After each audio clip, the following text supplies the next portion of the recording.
बच चुके हैं और हम लोग तैयार हैं साइंस के एक बहुत ही शानदार क्लास के लिए।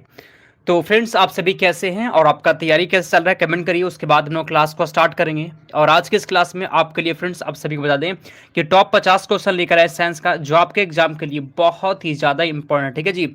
आज की क्लास में कितना क्वेश्चन है? 50 क्वेश्चन पढ़ाने वाले हैं। और जैसा कि आप सभी जानते हैं कि यहाँ जो है क्लास को स्टार्ट करते हैं।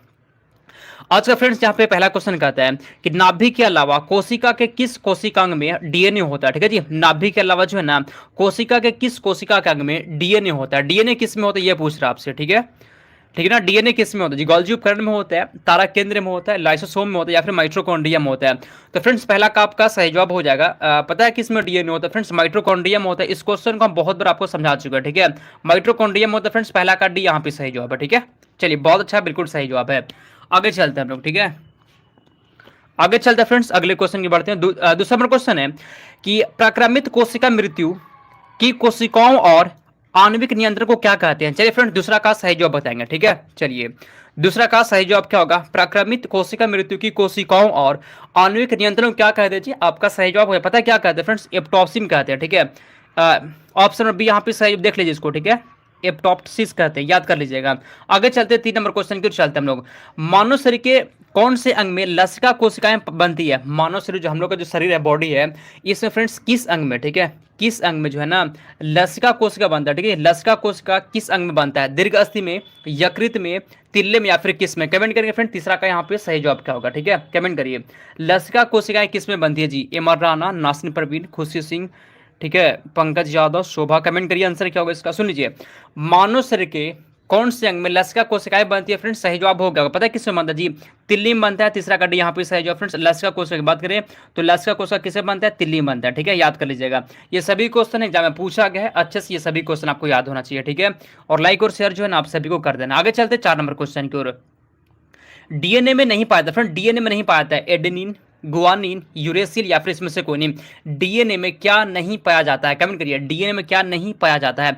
चौथा नंबर क्वेश्चन का सही जवाब क्या होगा? ठीक है, चलिए बताइए। शोभा गुप्ता, रूप किरण, काजल रॉय, अमृता, खुशबू। कमेंट करिए क्या होगा आंसर इसका।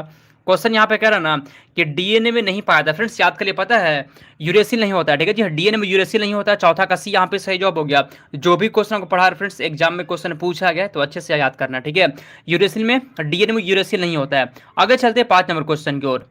ठीक है, चलिए, जैव कोशिका का कौन सा भाग पावर हाउस कहलाता है? ये क्वेश्चन को बहुत बार आपको पहले भी बता चुके हैं। ठीक है, जैव कोशिका का कौन सा भाग पावर हाउस कहलाता है? कमेंट करिए। केंद्र, कोशिका भित्ति, माइट्रोकॉन्ड्रिया, या फिर संपूर्ण कोशिका। क्वेश्चन कहता है जैव कोशिका का कौन सा भाग पावर हाउस कहलाता है? ये क्वेश्चन को हम ना बहुत लोग पहले बता चुके हैं। पावर हाउस किसको कहते हैं? पांचवा का आंसर क्या होगा जी? बताइए तो, देखते हैं किसका आंसर आता है। बहुत अच्छा, ठीक है, चलिए। बहुत माइट्रोकॉन्ड्रिया जो लोग बताया, सी बिल्कुल सही जवाब है। ठीक है जी, माइट्रोकॉन्ड्रिया को पावर हाउस कहते हैं। तो पांचवा का सी यहाँ पे सही जवाब है। ठीक है, पांचवा का सी हो गया, बहुत अच्छा। नासिन परवीन का बिल्कुल सही जवाब है। शोभा गुप्ता का भी सही जवाब है। आगे चलते हैं 6 नंबर क्वेश्चन की ओर। पीत पिंड, ठीक है जी, इसको इंग्लिश में क्या बोलते हैं? Corpus luteum. Friends corpus luteum कहाँ पाई जाने वाली कोशिकाओं की संहिता है? कमेंट करिए। पीत पिंड को फ्रेंड्स इंग्लिश में कॉर्पस ल्यूटियम कहते हैं। या कहाँ पाई जाने वाली कोशिकाओं की संहिता है? अंडाशय में पाई जाती है, मस्तिष्क में, अग्नाशय में, या फिर पलिया में? ठीक है, तो फ्रेंड्स यहाँ पे छठा का सही जवाब होगा। पता है किसमें पाई जाती है? फ्रेंड्स अंडाशय में पाई जाती है। छठा का ए यहाँ पे सही जवाब है। ठीक है फ्रेंड्स, अंडाशय में पाई जाती है। चलिए, तो जो लोग ऑप्शन नंबर ये लगाती है बिल्कुल सही जवाब। आपको बताया था ना पहले कि लेवल को हम ना धीरे धीरे जो है बढ़ा देंगे। ठीक है, और अभी तक लाइक क्यों नहीं किए जी? ज्यादा लोग देखते हैं, लाइक कम होता है, ऐसा नहीं होना चाहिए। क्लास अच्छा लगा तो कर देना आपको। आगे चलते हैं 7 नंबर क्वेश्चन की ओर। जैव कोशिका में निम्न में से क्या अनुपस्थित होता है? क्वेश्चन कहता है ना, जैव कोशिका में निम्न में से क्या अनुपस्थित होता है? कमेंट करेंगे फ्रेंड्स, क्या होगा सांतवा का सही जवाब? 7 का सही जवाब क्या होगा बताइए। जैव कोशिका में निम्न में से क्या अनुपस्थित होता है? फ्रेंड्स यहाँ पे सांतवा का आपका सही जवाब है। पता है क्या अनुपस्थित होता है जी जैव कोशिका में? ठीक है, केंद्र, सोलिलोज की कोशिका भित्ति, माइट्रोकॉन्ड्रिया। क्या होगा फ्रेंड्स सांतवा का सही जवाब? याद करिए फ्रेंड्स, उपयुक्त सभी यहाँ पे सही जवाब है। ठीक है जी, इनमें से कोई नहीं, ऑप्शन नंबर डी आपका सही आंसर हो जाएगा। आगे चलते हैं हम लोग 8 नंबर क्वेश्चन की ओर चलते हैं। हमारे शरीर की लघुत्तम हड्डी पाई जाती है नाक में। लघुत्तम क्या होता है? सबसे छोटा। लघुत्तम क्या होता है? मतलब सबसे छोटा, ठीक ना। तो हमारे शरीर की लघुत्तम हड्डी कहाँ पाई जाती है? नाक में, कान में, आंख में, या फिर पैर के अंगूठे में? कमेंट करेंगे क्या होगा सही जवाब इसका। ठीक है, नासिन परवीन, खुशबू कुमारी, एलिसा राज। कमेंट करिए आंसर क्या होगा इसका। सर मेरा सही नहीं है क्या? नीतीश कुमार सही हो सकता है आपका, ठीक है, सही होगा, सबका कमेंट हम नहीं देख पा रहे हैं, ठीक है। चलिए, तो हमारे शरीर की सबसे लघुत्तम हार्ट डिफरेंस कान में होता है, ठीक है। बहुत आसान क्वेश्चन है, 8वां का बी आपका सही जवाब होगा, ठीक। कहाँ होता है जी? कान में होता है, 8वां का बी आपका सही जवाब है। आगे चलते हैं 9 नंबर क्वेश्चन की ओर चलते हैं। मनुष्य की कोशिका में कितने गुणसूत्र होते हैं? मनुष्य की कोशिका में कितने गुणसूत्र होते हैं? 23 जोड़ा, 10 जोड़ा, 24 जोड़ा या फिर 26 जोड़ा, ठीक है। और जो भी फ्रेंड्स आपको बात करना होगा क्लास के बाद जो है बात कर लेंगे, ठीक है। चलिए, और आपस में आपको बात भी नहीं करना, सर थोड़ा लेट होगा, कोई बात नहीं, लेट होगा, टाइम पे जुड़ना 7:30 बजे से, ठीक ना। और इसके बाद फ्रेंड्स क्लास आपका 8 बजे से भी होगा, ठीक है। जीके का क्लास कितना बजे होगा? जीके क्लास फ्रेंड्स इसके तुरंत बाद 8 बजे से आपका होगा, ठीक है। चलिए, मनुष्य की एक कोशिका में कितने गुणसूत्र होते हैं फ्रेंड? 23 जोड़ा होता है, ठीक है जी। ऑप्शन नंबर यहाँ पे सही जो जोड़ा के रूप में पूछे तो 23 जोड़ा हो जाएगा, अगर पूरा पूछा तो 46 हो जाता है, ठीक है। आगे चलते 10 नंबर क्वेश्चन। चलिए, मानव शरीर की कोशिकाओं में पाए जाने वाले गुणसूत्र जोड़ों की संख्या कितनी होती है? मानव शरीर की कोशिकाओं में पाए जाने वाले गुणसूत्र जोड़ों की संख्या कितनी होती है फ्रेंड्स? पता है कितना होता है? 23 होता है, अभी तुरंत बताया, दोनों क्वेश्चन सेम ही था, 23 जोड़ा होता है, ठीक है। चलिए, ठीक है, चलिए आगे चलते हैं फ्रेंड्स, 11 नंबर क्वेश्चन की चलते हैं हम लोग। मनुष्य के शरीर में पसलियों के कितने जोड़े होते हैं जी? पसलियों के कितने जोड़े होते हैं? 10 जोड़ा होता है, 12 होता है, 14 या फिर 16 होता है। पसलियों के कितने जोड़े होते हैं जी? कमेंट करिए, ठीक है। चलिए, ठीक है, चलिए, तो मनुष्य के शरीर में पसलियों कितने जोड़े होते हैं फ्रेंड्स? 11 का आपका सही जवाब, पता है कितना जोड़ा होता है? 12 जोड़ा होता है, ठीक है। 11 का बी आपका सही जवाब है फ्रेंड्स, 12 जोड़ा होता है, ध्यान रखिएगा। आगे चलते हैं लोग 12 नंबर क्वेश्चन की ओर चलते हैं। जीवद्रव्य में सर्वाधिक पाया जाने वाला पदार्थ क्या होता है? जीवद्रव्य में, ठीक है जी, जीवद्रव्य में सबसे ज्यादा पाया जाने वाला पदार्थ क्या होता है? वसा होता है, प्रोटीन, खनिज या फिर जल होता है? कमेंट करिए सही जवाब क्या होगा इसका, ठीक है, ठीक है, ठीक है ना। कमेंट करिए सही जवाब क्या होगा इसका। क्वेश्चन क्या था ना, जीवद्रव्य में सर्वाधिक पाया जाने वाला पदार्थ क्या होता है जी? 12 का आपका सही, पता है जल होता है, याद कर लीजिए फ्रेंड्स, सबसे ज्यादा जल होता है, 12 का डी यहाँ पे सही जवाब है, ठीक है। बहुत अच्छा, लाइक और शेयर भी आप सभी को कर देना, ठीक ना। इसके बाद क्लास आपका होगा 8 बजे से जीके का, उसमें भी आप सभी को जुड़ना है। 13, निम्नलिखित में से किस कोशिकांग में झिल्ली नहीं होता है? किस में झिल्ली नहीं होती है, ठीक है फ्रेंड्स? लाइसोसोम में, राइबोसोम में, गोल्जी काय में या फिर माइटोकॉन्ड्रिया में, ठीक है। कमेंट देख रहे हैं, ठीक है, हेलो सर लिख रहे हैं आप, कमेंट सबका दिख रहा है, ठीक है। क्लास के बाद आप बात करिएगा, ठीक है। आपको जो भी डाउट होगा ना क्लास के बाद आप कमेंट कर सकते हैं, अभी फिलहाल आपका क्वेश्चन आंसर पे ध्यान देना आप सभी को, ठीक है। चलिए, तो किस कोशिकांग में झिल्ली नहीं होती है फ्रेंड? 13 का आपका सही जवाब है फ्रेंड, राइबोसोम में झिल्ली नहीं होती है, ठीक है। राइबोसोम में झिल्ली नहीं होती है, 13 का भी आपका सही जवाब हो जाएगा, ठीक है। चलिए, इग्नोर क्यों कर रहे हैं मैसेज? इग्नोर किसी का मैसेज नहीं कर रहे, ठीक है। पढ़ाई पे आप सभी को आंसर देना है और क्लास के बाद जो भी डाउट होगा आप कर लीजिए, बात कर लीजिएगा, ठीक है। आगे चलते हैं 14 नंबर क्वेश्चन। इसमें से कौन सा कोशिकांग आनुवंशिकी अभियांत्रिकी से संबंधित है? कमेंट करिए, माइटोकॉन्ड्रिया, लाइसोसोम, प्लाज्मिड या फिर प्लास्टिड? कमेंट करेंगे 14 नंबर क्वेश्चन का सही जवाब क्या होगा, बताइए, बताइए 14 का सही जवाब क्या होगा, ठीक है। इसमें से कौन सा कोशिकांग आनुवंशिकी अभियांत्रिकी से संबंधित है? फ्रेंड्स यहाँ पे सही जवाब हो जाएगा, पता है, प्लाज्मिड में हो जाएगा, ठीक है। ऑप्शन नंबर सी आपका सही जवाब है। आगे चलते हैं 15 नंबर क्वेश्चन की ओर चलते हैं। स्तनधारियों में लेडिंग कोशिका पाया जाता है, वृषण में पाया जाता है, यकृत में, वृक्क में या फिर ग्रहण में? क्वेश्चन को ध्यान से पढ़िए, क्वेश्चन कहता है ना, ठीक है, ठीक है फ्रेंड्स। यहाँ पे क्वेश्चन कहता है कि स्तनधारियों में लेडिंग कोशिका कहाँ पाया जाता है? बहुत अच्छा क्वेश्चन है, ठीक है। लेडिंग कोशिका कहाँ पाया जाता है फ्रेंड्स? वृषण में होता है, यकृत में होता है, वृक्क में होता है, फिर ग्रहणी में होता है? फ्रेंड्स याद कर लीजिएगा, ये वृषण में होता है, ठीक है जी। 15 का ऑप्शन नंबर यहाँ पे सही जवाब है, किस में होता है जी? वृषण में होता है लेडिंग कोशिका, ठीक है। 15 का ऑप्शन नंबर ये हो गया आपका। चलिए, 15 का डी नहीं होगा, लगभग लोग इसका आंसर गलत किया, डी नहीं होगा, ठीक है। लेडिंग कोशिका फ्रेंड्स वृषण में होता है। आगे चलते हैं 16 नंबर क्वेश्चन की ओर।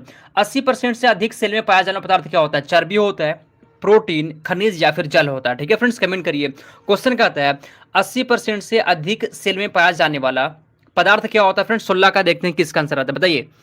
80% से ज्यादा, 80% से अधिक सेल में पाया जाना पदार्थ, सेल में क्या होता है? सेल मतलब यहाँ पे कोशिका कहा जाता है, ठीक है जी। तो कोशिका में जो है ना, कोशिका में 80% से ज्यादा क्या होता है, पता है क्या होता है? जल होता है फ्रेंड्स, यहाँ पे आपका डी हो जाएगा, ठीक है। 16 का डी जो लोग बता दिए बिल्कुल सही जवाब है, लगभग लोग का सही आंसर है, बहुत अच्छा। आगे चलते हैं 17, राइबोसोम किसके स्थल कहे जाते हैं? राइबोसोम किसके स्थल कहे जाते हैं? प्रकाश संश्लेषण, प्रोटीन निर्माण, वसा निर्माण या फिर श्वसन? राइबोसोम किसके स्थल कहे जाते हैं फ्रेंड्स? यहाँ पे सही जवाब है जी 17 का बी, प्रोटीन निर्माण यहाँ पे सही जवाब रहेगा जी। प्रोटीन निर्माण 17 का बी आपका सही जवाब हो गया, ठीक है। 17 का बी को बताया था, राइबोसोम किसका सेल कहा जाता है फ्रेंड्स? प्रोटीन निर्माण के। 17 का बी आपका सही जवाब हो गया, बहुत अच्छा। आगे चलते हैं 18 नंबर क्वेश्चन की ओर। प्रोकैरियोटिक कोशिका में नहीं होता है। सुनिए फ्रेंड्स, कोशिका पता है दो तरह का होता है, एक होता है प्रोकैरियोटिक, एक होता है यूकैरियोटिक। यहाँ पे क्वेश्चन पूछ रहा है कि प्रोकैरियोटिक कोशिका में नहीं पाया जाता है, क्या नहीं होता है जी? राइबोसोम नहीं होता है, केंद्रक नहीं होता है, डीएनए नहीं होता है, फिर कोशिका भित्ति नहीं होता है। क्वेश्चन को ध्यान से पढ़िए, क्वेश्चन कहता है आपका कि प्रोकैरियोटिक कोशिकाओं में क्या नहीं होता है? 18 का आंसर बताइए। एक होता है प्रोकैरियोटिक कोशिका, एक होता है यूकैरियोटिक। तो 18 का पता है क्या होगा आंसर? फ्रेंड्स, प्रोकैरियोटिक कोशिका में केंद्रक नहीं होता जी। 18 का बी आपका सही जवाब होगा, ठीक है। प्रोकैरियोटिक कोशिका में केंद्रक नहीं होता है, लेकिन फ्रेंड्स यूकैरियोटिक कोशिका में होता है, ठीक है। यूकैरियोटिक कोशिका में केंद्रक होता है, ठीक है। यूकैरियोटिक में होता है लेकिन प्रोकैरियोटिक कोशिका में नहीं होता है, ठीक है। 18 का बी हो गया आपका। 19 राइबोजैम्स होते हैं फ्रेंड्स, राइबोजैम्स होते हैं आरएनए, डीएनए, प्रोटीन्स या फिर इसमें से कोई नहीं। तो 19 का यहाँ पे सही जवाब है जी आपका सही आंसर आरएनए यहाँ पे आंसर है, ठीक है। 19 का ऑप्शन नंबर ये आपका सही जवाब हो गया, बहुत अच्छा। जितने भी लोग ऑप्शन नंबर ये लगा दिए बिल्कुल सही जवाब है, ठीक है। चलिए, और फ्रेंड्स यह क्लास जो होता है आपके लिए 7:30 बजे हर रोज होता है। इसके बाद तुरंत बाद जो है ना क्लास आपका जीके का भी होगा। 19-20 नंबर क्वेश्चन, युग्मक संलयन के परिणाम स्वरूप क्या बनता है? युग्मक संलयन के परिणाम स्वरूप क्या बनता है? द्विगुणित युग्मनज, अगुणित युग्मनज या फिर क्या बनता है? 20 का सही आंसर बताएंगे, ठीक है। मुझे पता है कि आप सभी से एक बार में क्वेश्चन याद नहीं होगा। क्लास को कितना बार देखना है? क्लास को 2 बार देखना है, ठीक है। धीरे धीरे जो है ना लेवल को हम बढ़ा देंगे फ्रेंड्स, तैयारी आपका बहुत अच्छा हो जाएगा, ठीक है। तो युग्मक संलयन के परिणाम स्वरूप क्या बनता है? पता है क्या बनता है जी? द्विगुणित युग्मनज बनता है, ठीक है फ्रेंड्स। ऑप्शन नंबर ए आपका सही जवाब हो गया। युग्मक संलयन के परिणाम स्वरूप क्या बनता है? द्विगुणित युग्मनज बनता है। आगे चलते 21 नंबर क्वेश्चन की ओर। जन्म के बाद मानव के किस ऊतक में कोई कोशिका विभाजन नहीं होता? सुनिए, जन्म के बाद, ठीक है फ्रेंड्स, जन्म होने के बाद जो है ना मानव के किस ऊतक में कोई भी कोशिका विभाजन नहीं होता, ठीक है। किस ऊतक में कोशिका विभाजन नहीं होता? कमेंट करेंगे 21 का सही जवाब क्या होगा, बताइए, ठीक है फ्रेंड्स। कमेंट करेंगे 21 का आपका सही जवाब क्या होगा, बताइए। पता है जी, तंत्रिका में फ्रेंड्स कोई भी जो है ना कोशिका विभाजन नहीं होता है। 21 का आपका ऑप्शन नंबर ये हो गया, बहुत अच्छा। 21 का जो ऑप्शन नंबर सर, जानकारी टूटने के बाद बिहार पुलिस का दौड़ नहीं सकते हैं। अजीत अंबेडकर, इसके बारे में मुझे डिटेल में नहीं पता है, तो इसका हम आंसर नहीं दे पाएंगे आपको, ठीक है। ठीक है ना, पता करना पड़ेगा, पता कर लीजिएगा, ठीक है। तो फ्रेंड्स सुन लीजिए, तंत्रिका फ्रेंड्स इसमें जो है ना इसमें कोई भी कोशिका विभाजन नहीं होता है। 21 का आपका ऑप्शन नंबर ही हो जाएगा। आगे चलते 22, लाइसोसोम का लक्षण किसकी अधिक संख्या में उपस्थिति के कारण दिखाई पड़ता है? वसा, प्रोटीन, द्रवित पदार्थ या फिर क्या होगा सही जवाब इसका, ठीक है, बताइए। लाइसोसोम का जो लक्षण होता है ना किसकी अधिक संख्या में उपस्थिति के कारण दिखाई पड़ता है? इसमें से क्या है जी जिसका जो है ना अधिक संख्या में उपस्थित होने के कारण फ्रेंड्स लक्षण दिखाई पड़ता है लाइसोसोम का? तो 22 का आपका फ्रेंड्स सही जवाब हो जाएगा फ्रेंड्स हाइड्रोलाइटिक एंजाइम्स, ठीक है। हाइड्रोलाइटिक एंजाइम्स यहाँ पे सही जवाब हो जाएगा। 22 का डी यहाँ पे सही जवाब है, ठीक है। 22 का डी हो जाएगा। आप सभी को फ्रेंड्स लाइक और शेयर भी कर देना, ठीक है। आगे चलते 23, दाढ़ी बनाने में के लिए काम में आते हैं फ्रेंड। दाढ़ी बनाने में जो है ना दाढ़ी बनाने में इसमें से कौन सा दर्पण का प्रयोग करते हैं? ये क्वेश्चन बहुत सारे एग्जाम में बार बार पूछता है, ठीक है। ये क्वेश्चन जो है ना बहुत सारे एग्जाम में बार बार ये क्वेश्चन पूछते हैं। बताइए आंसर क्या होगा? दाढ़ी बनाने के लिए काम में लेते हैं फ्रेंड्स। आपका सही जवाब मुझे पता है अवतल दर्पण का, ठीक है जी। अवतल दर्पण ऑप्शन नंबर ये आपका सही जवाब हो गया। 23 का ऑप्शन नंबर ये, बहुत अच्छा। जो लोग ऑप्शन नंबर ये लगा दिए बिल्कुल सही जवाब है, ठीक है। चलिए 30 का यास्मीन परवीन गलत हो गया आपका। शोभा गुप्ता का बिल्कुल सही जवाब है। पंकज का भी सही आंसर है, ठीक है। आगे चलते हम लोग अगले क्वेश्चन की चलते हैं। 24, पानी में हवा का बुलबुला वैसा ही काम करेगा जैसा करता है। सुनिए, पानी में जो है ना हवा का बुलबुला वैसा ही काम करेगा जैसा करता है अवतल दर्पण, उत्तर लेंस, क्या होगा सही जवाब? ऑप्शन को पढ़िए और आंसर बताइए, ठीक है। चलिए, सर एग्जाम दे के आए 7 को 21 अगस्त को एक्सीडेंट हो गया सर। अजीत अम्बेडकर, ध्यान रखना चाहिए था ना। तो एक्सीडेंट हो गया तो आप शायद फिजिकल में जा नहीं पाएंगे। इसके बारे में ना मुझे अभी कंफर्म नहीं पता, ठीक है। देख लीजिए, पता कर लीजिएगा पर आप, ठीक है। चलिए, मेडिकल में शायद कुछ दिक्कत हो सकता है, इसके बारे में मुझे अभी अच्छे से नहीं पता, आपको बता देंगे, ठीक है। तो फ्रेंड्स, पानी में जो हवा का बुलबुला होता है ना वो कैसा काम करता है, किस तरह काम करता है पता है जी? कैसा काम करता है? उत्तल लेंस की तरह काम करता है, ठीक है। पानी में जो है ना हवा का बुलबुला जो होता है वो उत्तल लेंस की तरह काम करता है फ्रेंड्स। ऑप्शन नंबर बी आपका। दर्पण कौन बोल दिया? कृष्णा गलत हो गया, दर्पण ही होता है, उत्तल लेंस की तरह काम करता है। आगे चलते हैं हम लोग 25, वायुदाब मापी की रीडिंग में अचानक गिरावट इस बात का संकेत है कि मौसम। सुनिए, वायुदाब मापी में रीडिंग में अचानक गिरावट, ठीक है जी। मान लीजिए कि अचानक जो है गिरावट हो गया तो वह किस बात का संकेत करता है? कि मौसम जो है ना स्थिर व शांत होगा, वर्षा युक्त होगा, ठंडा होगा, तूफानी होगा। क्वेश्चन को ध्यान से पढ़िएगा। वायुदाब मापी में रीडिंग में अचानक गिरावट, अचानक से अगर गिरावट हो गया तो वह किस बात का संकेत होता है? कमेंट करिए आंसर क्या होगा इसका। बताइए, ठीक है? 25 का देखते हैं किसका आंसर आता है। बहुत अच्छा क्वेश्चन है। वो रूप किरण का बिल्कुल सही जवाब तूफान होगा, ठीक है? अगर फ्रेंड्स अचानक जो है रीडिंग अचानक गिर जाता है ना, तो बस संकेत होता है कि मौसम जो है फ्रेंड तूफानी होने वाला है, ठीक है? 25 का डी आपका हो जाएगा। बहुत अच्छा।